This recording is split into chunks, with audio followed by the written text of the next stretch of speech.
අයිබෝවන් සියලු දෙනාටම තෙරුවන් සරණයි. ඉතින් ගොඩක් දෙනෙක් මයෙන් අහලා තිබ්බා මේ අපි කොහොමද කොණ්ඩයක් හොඳින් වවා ගන්න තෙල් කොහොමද අපි හිස් කබලට ආලේපනය කරන්නේ, කොහොමද අපි මේ කොණ්ඩය මේන්ටේන් කරගන්නේ, නැත්නම් අපි කොහොමද මේක පාලනය කරගන්නේ කියන එක මගෙන් ගොඩක් කට්ටිය අහලා තිබ්බා. ඉතින් මම ඉස්සෙල්ලා ඔයගොල්ලෝට කියලා දීලා තිබ්බා. මගේ account එකේ බලන්න පින් කරලා තියෙනවා කොහොමද අපි තෙල් එකක් ඔලුවට ආලේපනය කරන්න කියලා මම දාලා දිනවා. අද මම කියලා දෙන්නම් අපි කොහොමද කොණ්ඩේ පීරන්නේ, අපි කොහොමද තෙල් එකක් කොණ්ඩේට ගාන්නේ, මොන වගේ වෙලාවල් වලටද අපි තෙල් එක හිස් කබලට දාන්නේ, මොන වගේ විදිහට අපි හිස් කබලට දාන්න ඕනි කියන එක මම අද කියලා දෙන්නම්. ඉස්සෙල්ලාම දැන් කොණ්ඩේ ගොඩක් කට්ටිය මෙහෙම පීරනවානේ. මෙහෙම පීරන්න එපා. කොණ්ඩේ පීරනකොට අනිවාර්යෙන් අපි අග්ගෙස් ඉඳන් තමයි කොණ්ඩේ පීරන්නේ. අග්ගෙස් ඉඳන් තමයි කොණ්ඩේ ගැටදි කඩන්න ඕනේ. මොකද අපි උඩ ඉඳන් පීරපුවාම වෙන්නේ අපේ කොණ්ඩේ තියෙන කොණ්ඩ ගස් ටික ඔක්කොම යනවා. ඉතින් ඒ හින්දා අනිවාර්යෙන් ඔයාලා කොණ්ඩේ පීරනකොට මේ විදිහට කොණ්ඩේ පහළ ඉඳන් පීරන්න. එතකොට කොණ්ඩ ගැලවෙන්නේ නැහැ. මේ මගේ ළඟ ඉන්න කවි. ඉතින් එයා මංගාවට එනකොටත් එයාගේ කොණ්ඩේ ගොඩක් යනවා. ඒ වගේම කොණ්ඩේ ගොඩක් තඹයි. මේ වෙනකොට එයාගේ කොණ්ඩේ ගොඩක් නිරෝගී.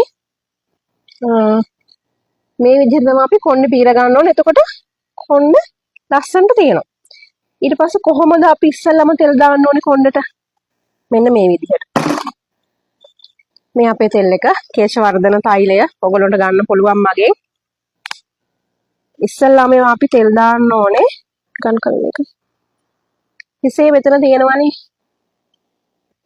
තෙල් වල කියලා හැමෝම දන්නවා. අපි තෙල් වලට තමයි ඉස්සෙල්ලාම තෙල් දාන්නේ. තෙල් වලට දාලා හොඳට මේ විදිහට චූටි කාලේ අම්මලා තෙල් වලට තමයි ඉස්සලම තෙල් දාන්නේ. තෙල් දාලා හොඳට තෙල් ටික ගා ගන්න. ඉස්සලම. ඊට පස්සේ ඕනම තෙල් එකක් ඩබල් බොයිල් කරන්න. ඩබල් බොයිල් කරලා තමයි අපේ හිස් කබලට ගන්න ඕනේ. ඒ කියන්නේ හොඳට කොණ්ඩේ වැවෙනවා, ඉක්මනින් වැවෙනවා, ඒ වගේම ඝනකම් වෙනවා. අපේ මේ බේබි හෙයා හැම ටට්ටක් ගාලා වැවෙනවා. හොඳ තෙල් එකක් නම් ඩබල් බොයිල් කරලා දැම්මහම අනිවාර්යෙන් ඩබල් බොයිල් කරලා මේ විදිහට තීරු හදා ගන්න කොණ්ඩේ. තීරු හදාගෙන මේ තීරු වල ඉස්සෙල්ලා ගන්න තෙල් ටික. හොඳට මේ තීරු වල තමයි ගන්න ඕනේ.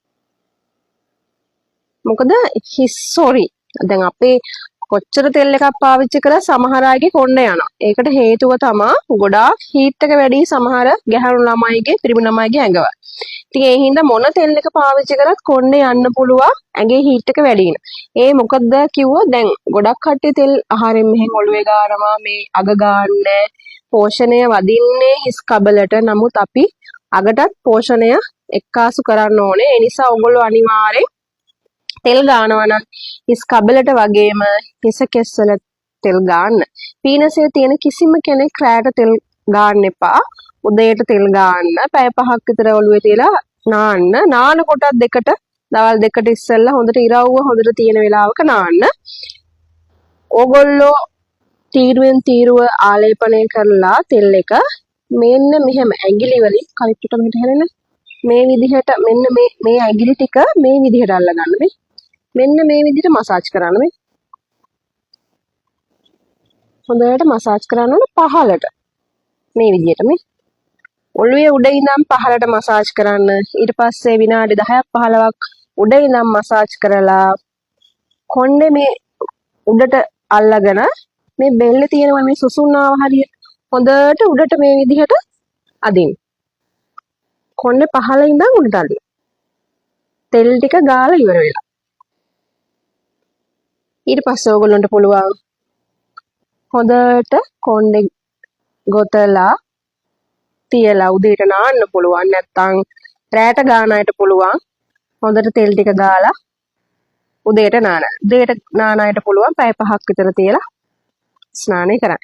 ඉතින් අපේ ඔයගොල්ලෝ දන්නවා මේවට අපි බ්ලැක් හෙයාර් ඔයිල් එකකුත් හදලා තියෙනවා. මේ බ්ලැක් හෙයාර් ඔයිල් එක කොණ්ඩේට අතිරේක පෝෂක පදාර්ථයක්.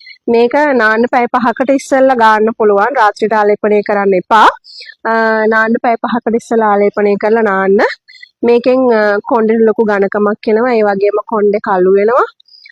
ඉතින් අපේ තෙල් දෙකම තියෙනවා කේශවර්ධන තෛලෙත් තියෙනවා කේශවර්ධන තෛලෙත් තියෙනවා මේ දෙකම ඕගොල්ලන්ට අපෙන් ලබා ගන්න පුළුවන් දෙකම ගන්න අයට අපි සාධාරණ මිල මුදලක් මේකෙන් ලබා දෙනවා ඒ හින්දා ඕගොල්ලන්ට පුළුවන් දැම්මම චින්තාමණි වේදාරණේ තෙල් දෙක ලබා ගන්න. ත්වන් සරණයි.